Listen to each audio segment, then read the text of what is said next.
Okay, let's go. So we're right here in the throes of the Mishnah, and the Mishnah is actually, though we're going to cover some really interesting side points over here, which is always fun. Right here.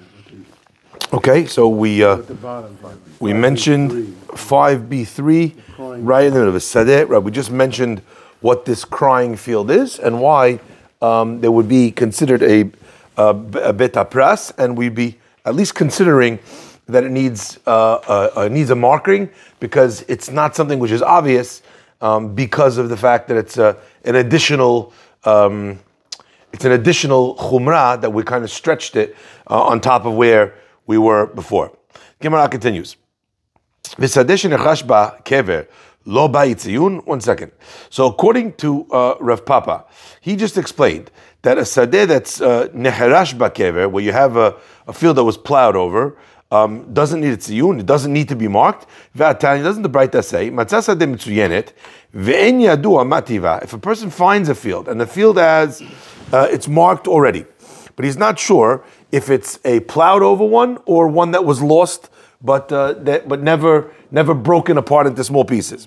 Okay, so in that case, yesh ba ilanot biyadur shnecharash bakever. If there's trees in the field, right? So obviously the sign that you're looking at is telling you that it was plowed over, because otherwise, what are the trees doing there? Okay.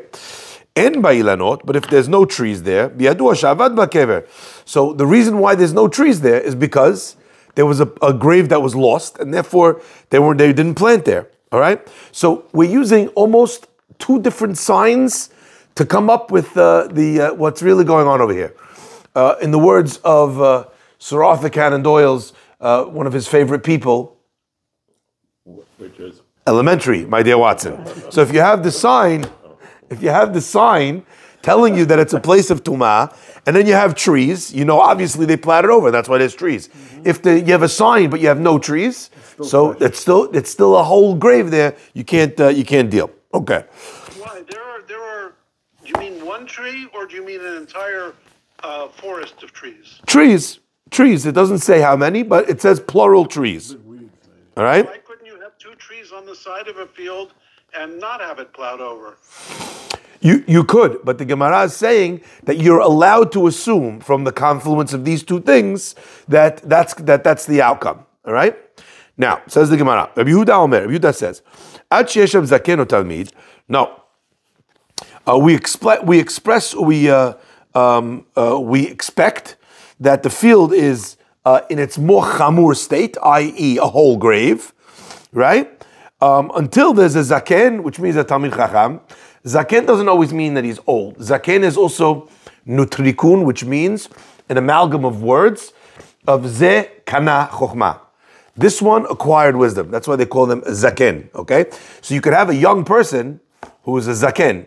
You can have an old person who ain't no zaken. Okay, lefi she'en akol. Since now, so if there's a talmid chacham or talmid or a student who's able to, even if he's not a talmid chacham, but he's a person who's studying Torah, who testifies that that's what it is, that that's the nature of the field, that it's the lesser one, i.e. that it was plowed.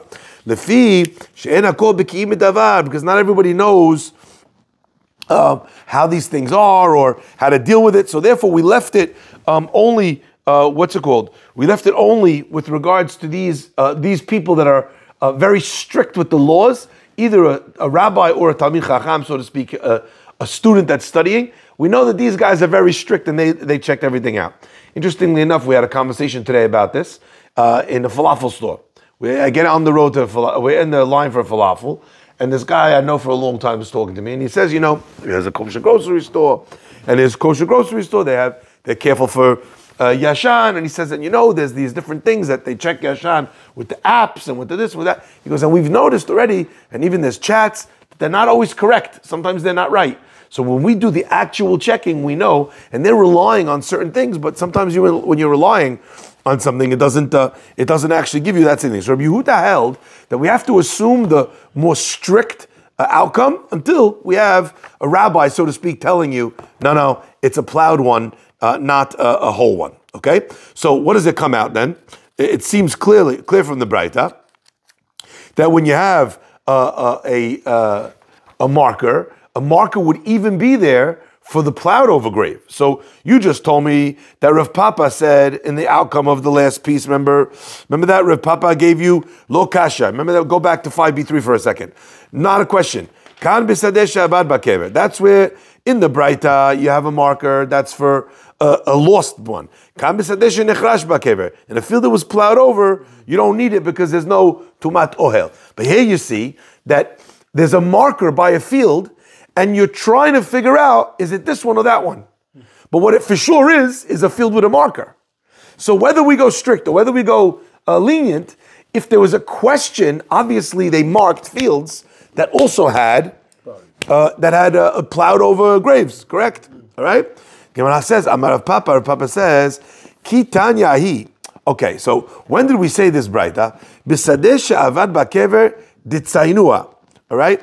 When we have a field that had a lost kever, what did they do? They marked it. Now, we don't know on this marked kever that had a grave that was lost, did they then plow it after it was a grave that was lost or not? So then that's what he's saying the Braita is talking about. Yesh ba'ilanot biyadu shenachash ba'kever.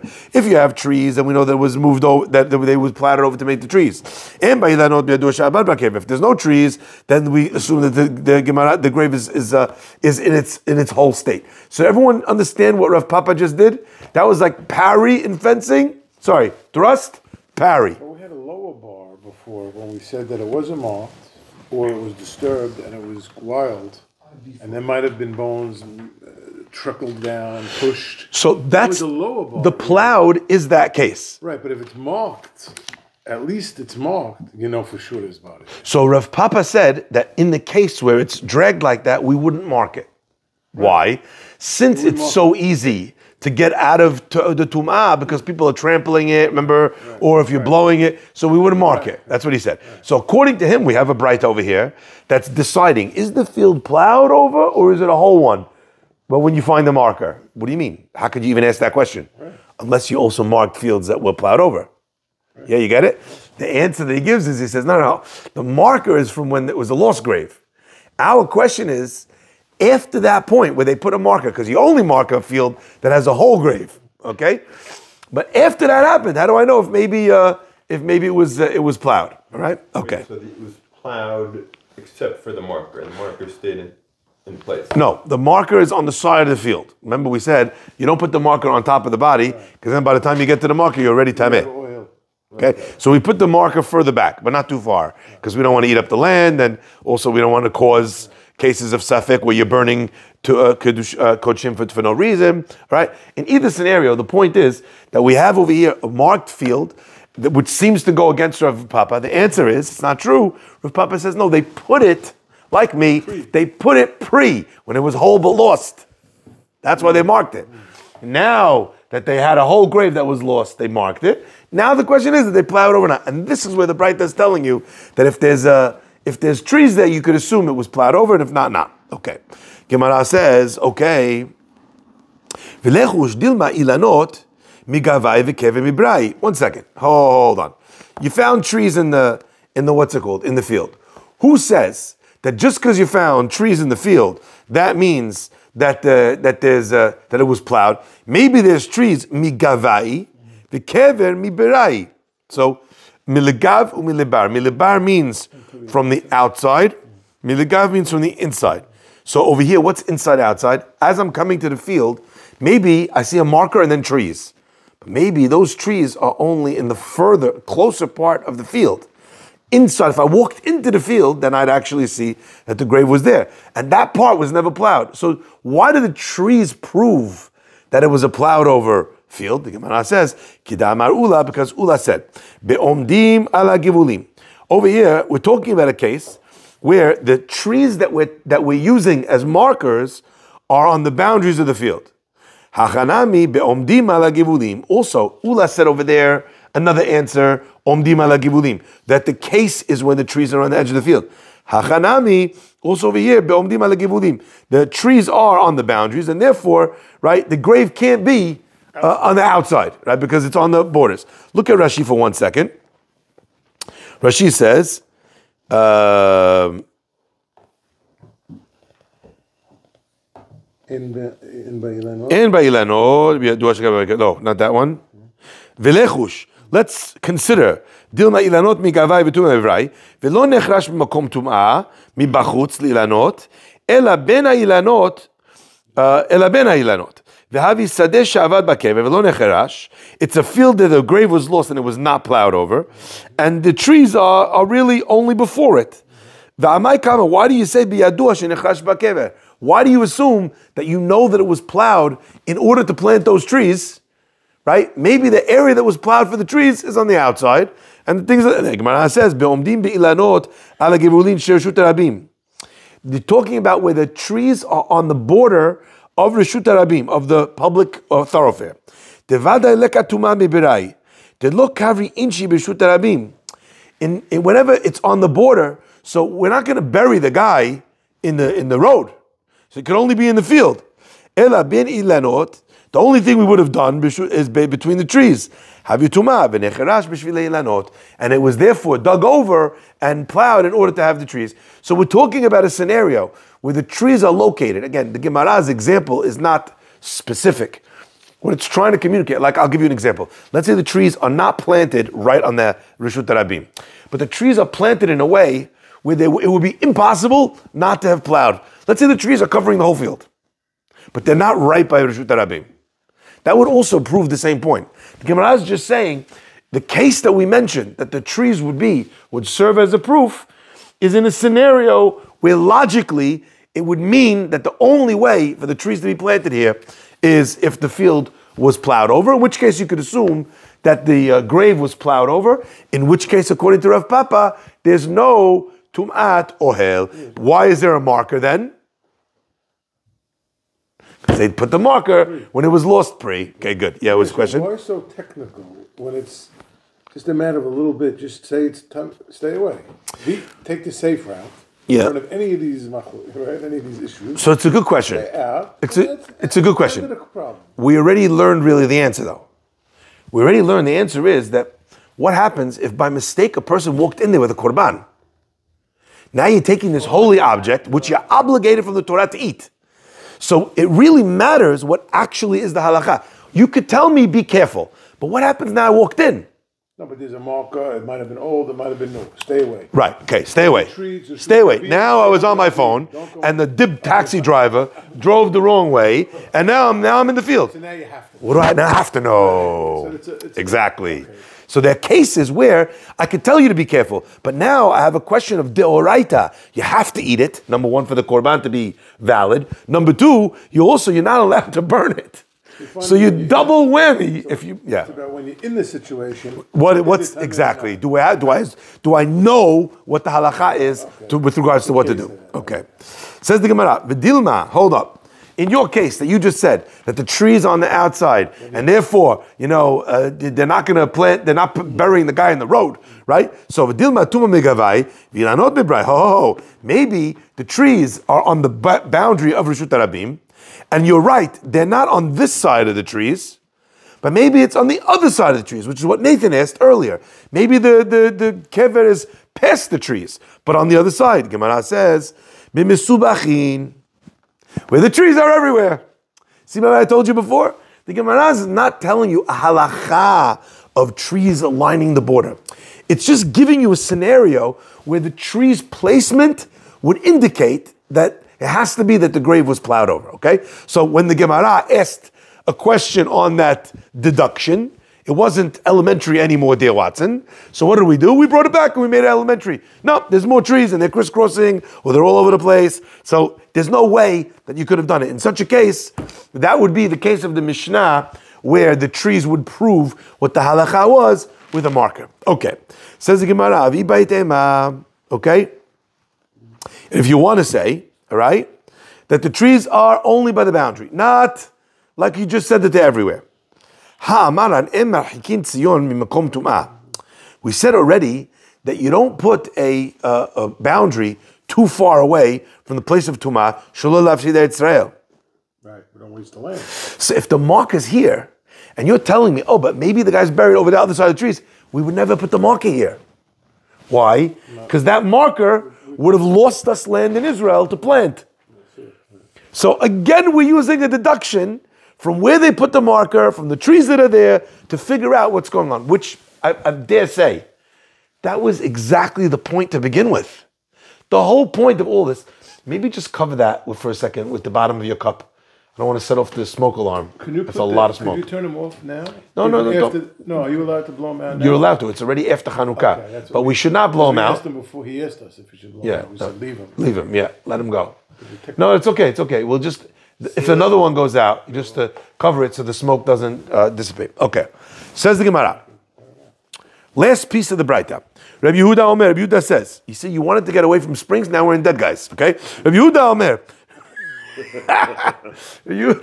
Soon they'll be floating in the springs. Rabbi Yehuda Omer. Rabbi Yehuda says, Ad she'esham zaken o talmid. So Rabbi Yehuda says you can't rely on Watson. You can't say, oh, the trees are here, this is there, this is. I'm going to make up what I think is happening. You have to have a zaken, a rabbi, or a Torah student, scholar, right, that's studying, that is going to testify and tell you that it was plowed and it wasn't a whole grave, so it's a lesser tumah. Because not everyone is understanding all of the halachot that comes with regards to this. The Gemara says, we learn from Mishma. What do we learn from there? When you have a tsurba merabanan, a young Torah scholar who lives in the city, kol mila demata aleha ramya. Everything is on his shoulders. Heavy. Why? Where do we see that from? Because we just said, go to the great sage, or go to the kolel guy. Shu kolel guy. I'm 22 years old. I just got married. What do you want from me? The answer is, you're a young Torah scholar in the town. You're the only one. Take responsibility. It's on you. You need to know. You need to know. And if there's a question, if there's something, put it on your shoulders. Beautiful, huh? See that? They're really teaching leadership and responsibility already from this Gemara. Okay, says the Gemara. Rabbi Yehuda. Rabbi Yehuda says, Matzah even mitzuyenet. Let's say a person finds a stone and it's marked, right, mitzuyenet. So Nathan, we were talking about this morning, that you didn't have instructions, you didn't have signs, there was no words. You just had a stone, and the stone had something that was done to the stone that indicated or told you that this was an area to stay away from. We were talking about painting in a color, or we were talking about, over here the Gemara is talking about a cover with lime, whatever it's covered with, in order to indicate that something here is not as it seems, stay away. Okay? So, matzah even mitzuyen, a person finds a stone and it's covered, tachteh tameh. Underneath that stone, tameh. Interesting. What's the question? What if it's not a deaf person underneath? Nope. They're not giving space. Standing on it already. Not giving space. We said that when you give a marker, it's not supposed to be on top. Right. So what's the Gemara saying? You'll see in a second. Shtaim, if a person found two, okay, so you have a stone over here, now you find a stone over here. So how do I figure out? Im yesh sid benem, if they put seed, they put like a line of stone between the two. Benehem tameh. The area between is tameh. V'im en sid benehem, and if there's no line between them, okay, benehem taor. In between them is taor. So in other words, when you find that one stone covered in lime, it's trying to tell you under here is what's it called? Is tameh. V'afagav deleka choresh. Says the Gemara. What's the difference between the Gemara and the Baraita in this situation? Okay, so just to give you the background, Mishnah and Braita equal in terms of time. Oh, time. Okay, so the Braitas and the Mishnahs are really the same rabbis, but the Mishnah was Rabbi Yehuda went through all the Braitot that came, and in compiling the Mishnah, he selected certain Braitot, certain teachings that they had, and he said this is going to go into the Mishnah. Okay, so the Mishnah everybody knew. Like if you didn't know a Mishnah, that was a problem. How could you not know it's a Mishnah? If you didn't know a Braita, not every time did you know the Braitot. because they were bright, they weren't compiled. Different people had different ones, and there were some rabbis that were considered to be experts in the Braitot, okay? But the Mishnah was the one that was codified. The Baraita guys a higher rank a little bit than the Gemara? Mishnah and Braita is equal. So Gemara can't argue on a Braita, just like Gemara can't argue on a Mishnah. Yeah, okay? So the Gemara says, right? Even though we're not seeing anything plowed in between these two areas, right? Still you want to tell me that without this little line, I could assume that everything in between is tahor? V'atanya, didn't we learn the Braita, matzah even achad mitzuyan, if you found one stone that's marked tachtea tameh. Shtaim, if you find two, right? Im yesh choresh benehem, if it was plowed between them, benehem tahor. The area in between the two is tahor. V'im lav, benehem tameh. So we have a Braita that says explicitly that when you have these two stones, you know what makes the decision whether we think, oh, this is just like a gravestone telling you someone's underneath, or that this is marking these two are the edges of the space. How do you know? What tells you is if there's the first Braita said if there's a line. The Gemara is now asking on the first Braita. I have another Braita that says that it's only tahor in between the two of them if it's plowed between them. If it's not plowed between them, then we say tameh. So we have one Braita that says that how do you decide when you have two stones? Is there a line of line between? Okay. Another Braita that says if there's two stones, you know how you decide? If there's plow between. So Gemara says, what do you mean? How could you tell me if leka choresh, if there's no plowing, that it's kosher? Gemara says no line and no lime, no plow and no lime, tameh. For sure. For everybody.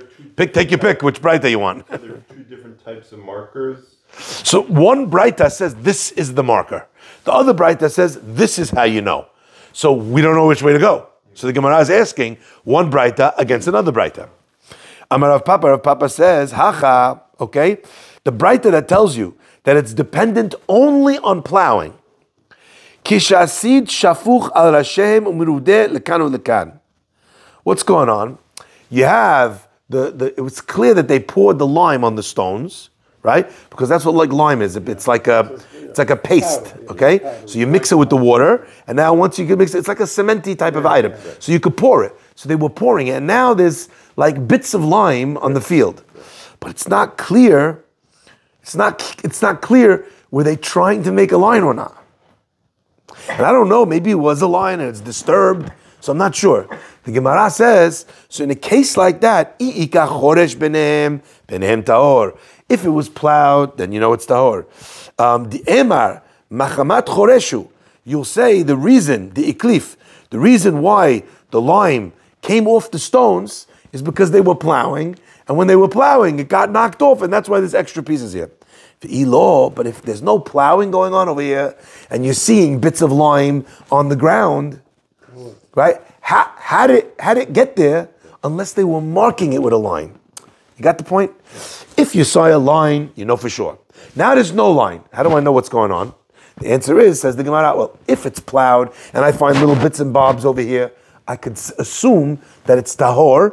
And the reason why there's lime in between is because as they plowed, pieces got knocked off. But if there's no plowing, how did this limestone get in the middle of the two areas? They meant to put lime. It must be they meant to put lime, and it got disturbed or whatever. And what you're looking at, so the Gemara is really giving you two solutions to figure out how to have something last the test of time and still know the halachot of tum'ah v'tara. V'ilo sid beni hu v'tameh. And if not, this little bits of lime that you're finding between them, right, is telling you that it's tameh because that's why it's there in the middle, because it wasn't plowed. Okay. Amar Rabbi Yassi says, you know what's amazing, by the way? You go to Israel and you start seeing these gemarot playing out in areas where there's graves. And you understand that that's exactly what you're looking at. It's rough. You need to do that there. You see that there's stones. Well, we're tameh anyway. A kohen, this would be relevant to. Because it's higher level. Because a kohen, even if he's tameh, is still not allowed to expose himself to more tumah. Interesting. Yeah, we said that. In the cemetery, they have to put the stones too, or it's... No, remember we said you only have to put a stone, a marker, in a place of safek. A cemetery is vadai.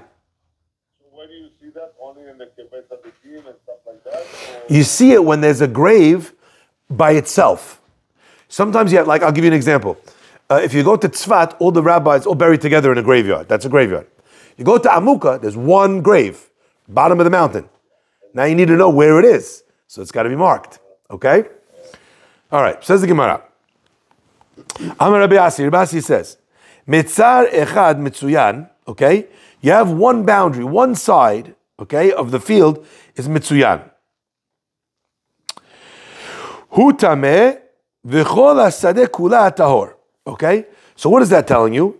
It's telling you that that part of the field is tameh, but the rest of it is tahor. Shnayim, what if you have on, let's say the field is a square, and you have on the east side and on the west side a marker and a marker. Shnayim, hem timeim, v'chol hasadeh kula teorah. Again, what would we assume? Underneath each stone is tameh, in between them, no problem. Shilosha. What if you find three? Him timeim, kol hasadeh, kulat Torah, same thing. Arba. But if you found four, what were they doing? Hen teorim, v'chol hasadeh kulat temeah. The whole field's out. Because that's the point where you were allowed to walk. Anything past it is tameh. So in other words, we're warning you of what's inside, not what's underneath. So every time we warned you of what's inside, right? Remember that what we said? Yeah. What are we telling you? Not buried here, over there. But I'm warning you before you get in. So when you have a stone on all four corners an area. of the exactly, and what is that telling you? That this area itself is kosher. Where you're standing. Where I'm, outside the if I'm right by the stone, I'm good because they moved away from the tumah to mark it for me. If I find one and I'm standing on the stone, it's like a bomb, it blows up. Okay. If I find two, same thing. Three, same thing. But four, what they were clearly trying to do is mark a square to tell you this area is off limits because it's tameh. Because we said, we don't back it off too much so as not to lose Eretz Israel, but we do back it off a little. Okay? So that part right there, we know is still... Would that be the outside of the cemetery, the four of these stones? Yes, but not the precise outside of the cemetery. So in other words, let's say it's a cemetery. Now, this would not happen in a cemetery. Why? A broken down cemetery. Because we said en mitzaynin. Right. You wouldn't mark a cemetery. A broken down cemetery, or a cemetery that's been not according to Rav Papa. If it was plowed, Battlefield. right? Left. Battlefield, Around the battlefield. absolutely, Left, evacuated. absolutely. Okay. Says the Gemara Mishnah. Now we're moving on to the next part of the Mishnah. Hazak Baruch. Says the Mishnah, V'yotzin af ala kilayim.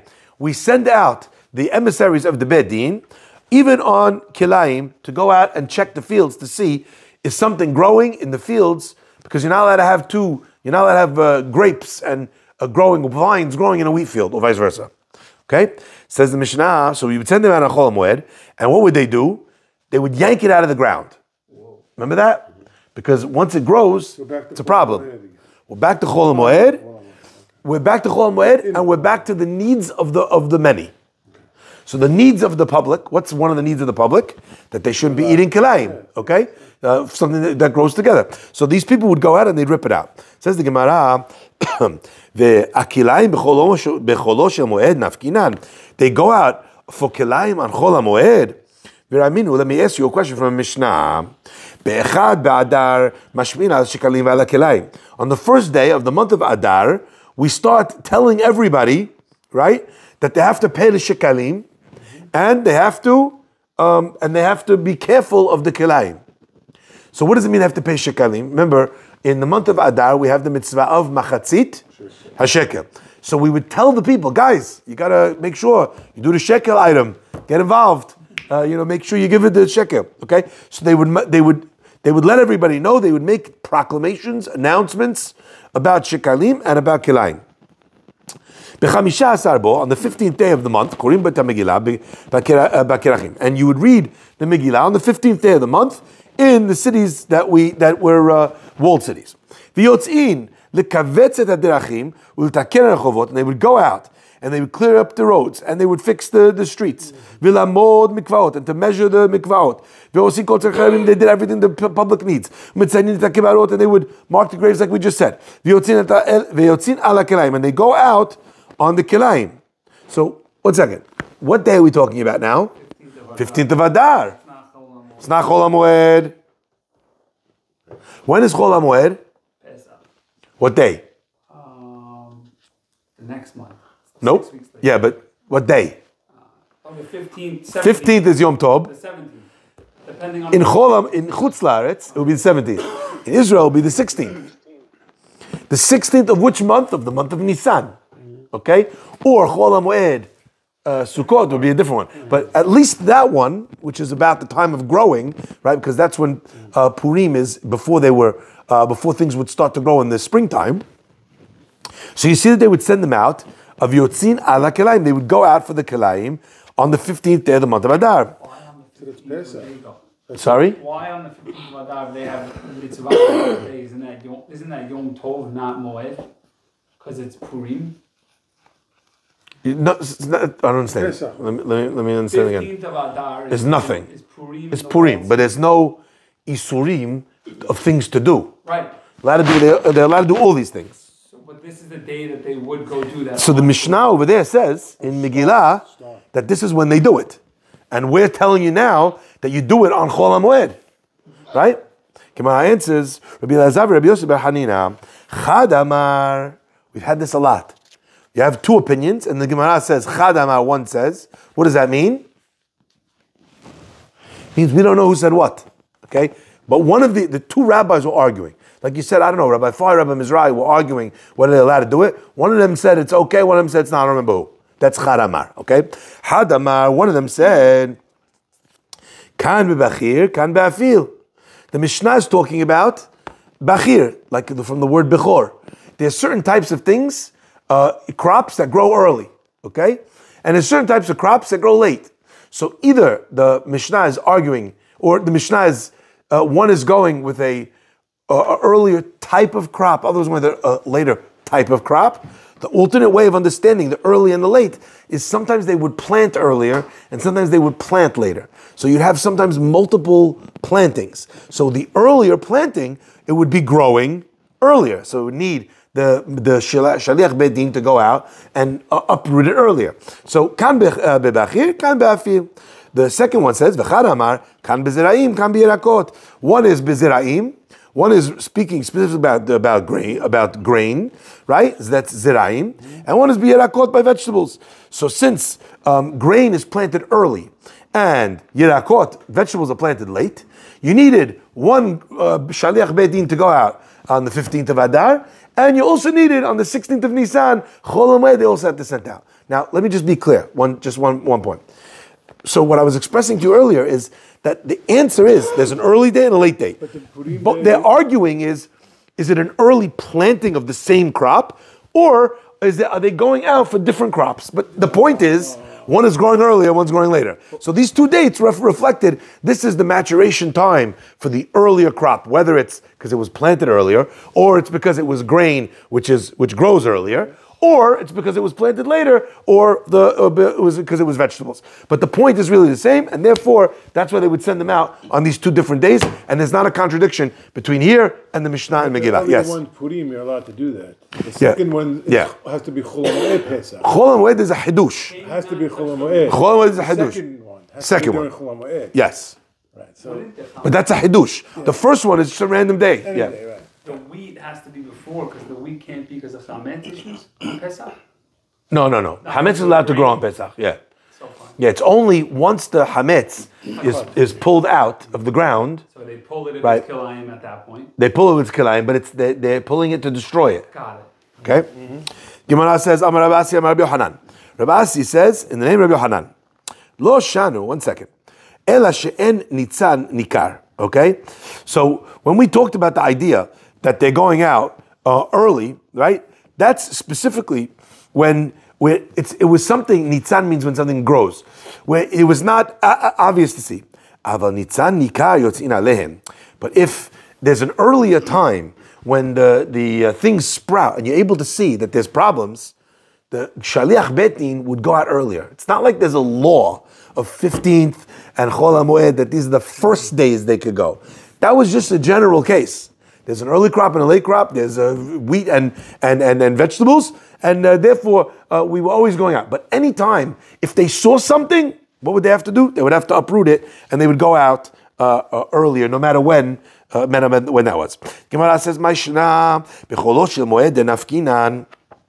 why in the world would you send these guys out on Chol HaMoed to go uproot the kelaim? Let them go before the holiday. Let them go after the holiday. On Chol HaMoed, we only do things that you have to do on Chol HaMoed. Right? So why are we doing this? I'm going to Yaakov Rabbi Yohanan. Yaakov's the name of Rabbi Yohanan. Shum sechar peula demozli gaban. Since the sechar peula, when these people go out, right, and they do this work on Chol HaMoed. So the work on Chol HaMoed is much cheaper. It's half time. Not time and a half, it's half time, okay? So since it's cheaper for the community to do so, because people are not doing a regular job, you can't get hired to do anything else because you're not allowed to work on Chol Moed, right? So therefore, this work, which is the work of the Beit Din, of the community, they're only charging us less because it's not coming at the expense of other jobs. So therefore, the Torah was always worried about the money of the community. They always wanted to spend it in the right way and not go lavish for no reason. So therefore, the reason why we said they should go out is in order to save the money for the community. It says the Gemara Amar Rav Zvid. V'item Rav Mishashi. Rav Zvid said, and some people say, Rav Mishashi. Shma mina, ki yavina lu sachar, when you pay these people that would go out from the Beit Din, mitrumata lishka yavina lu. You give it from the Trumata Lishka. Now, what does that mean, Trumata Lishka? There was a room in the Beit HaMikdash, and in that Beit HaMikdash, that's where they put everyone that came would put their coins, you know? So that became like the money that they would use for the needs of the community, for the Beit HaMikdash, or anything that the community would eat. If you held that we would have to pay, every person would have to pay the inspectors to come and updo it, right? Why should we care la halakha that it's going to be a little bit more? Whatever they ask for, they should be paid, right? Why should we hire them on Chol HaMoed, right? Just to save money. That's between the people. No, the Gemara is not getting involved in how much you charge and what's minimum wage. The Gemara is not getting involved in how much you're charging your workers, right? The reason why we cared about this, to be able to allow them to go on Chol HaMoed, is since they're getting paid from the community's money. That money is like money of tzedakah. You have to be extra careful with it to spend it in the right way. And therefore, we found that Chol HaMoed would be a cheaper time to be able to do so. Okay, how much? They don't want you to do that. They What? don't want to use the wage because Chol HaMoed's cheaper to let them do it that time specifically. It just so happens it's that time. No, we allowed them, we told them to do it now because it's cheaper. Now the Gemara says that proves that they're getting paid from community money. Because if they're not getting paid from community money, we don't have laws to get you cheap labor. But you still have to pay full price if it's recognizable before Pesach. It's not that you have to, it's that they would charge you that. Because if they're not taking your job, they could go do another job. Since Chol HaMoed they can't work, now they have nothing else to do. The rate of work is cheaper. You have more workers. Wait. If the claim is recognizable before Pesach, Then they would have to uproot it immediately. full price. You would have to pay full price, but not because of a law, just because that's the natural. That's the demand. Right. It's the supply and demand of workers. Right. Okay. Also like the rule of saving money, avoiding loss. Very good. Excellent. So it's not profit, but it's loss. It's loss for the community. Okay. The only question. Avoiding loss. The question I would say is that if that's the nikudah, then that would be true even on a private level, right? Not only on a public level, right? Not only for the community money. So Community money. money that's given to the community for the community's needs, for the community's spiritual needs. Who gives it? That's like tzedakah, like we do. We go up, we say 101 to the Beit HaKnesset. So the Beit HaKnesset doesn't only buy books and Sifrei Torah. The Bet HaKnesset also needs toilet paper and plates and cups and water and bagels, right? So many of the things are all part of the tzedakah of the thing. V'ad kama, says the Gemara, until what? How much does a person have, right? In order that it should be a problem of kilayim, that you have to pull it out. Amar Rav Shmuel bar Yitzchak, he says, like we learned in the Mishnah. The Mishnah says, kol sa'ah. A sa'ah is a measurement of a field. Kol sa'ah sheyesh ba rova zera mimin acher. If you have a quarter zera, okay? So a quarter is only one, it's 1/4. But 1/4 of what? Says the Gemara, a quarter of a kav. A kav is the size, the measurement that we would normally use for something like this. So if you have a rova, a quarter of a kav, planted mimin acher, from another thing, yemaet. You have to pull out those pieces, because that's already kilayim. What that means is, let's say I have a quarter and 2 pieces. If I pull out 2 pieces and 1 more piece, I'm under the limit.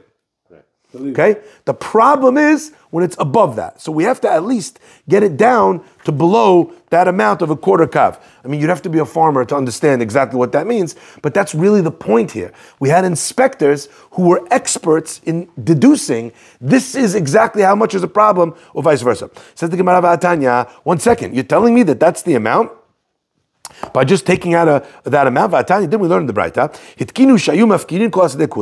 We learned that if they found the kilayim in a field, what would they do? They would say that the whole thing was hefker because it couldn't be used. So if that's the case, that they would punish the guy and they would do the whole field, why are you saying over here that you're just going to take out a little bit, right? And then that's enough. It sounds like they're making the whole field hefker. They're taking it away because we're punishing the guy for having the kilayim growing in his field.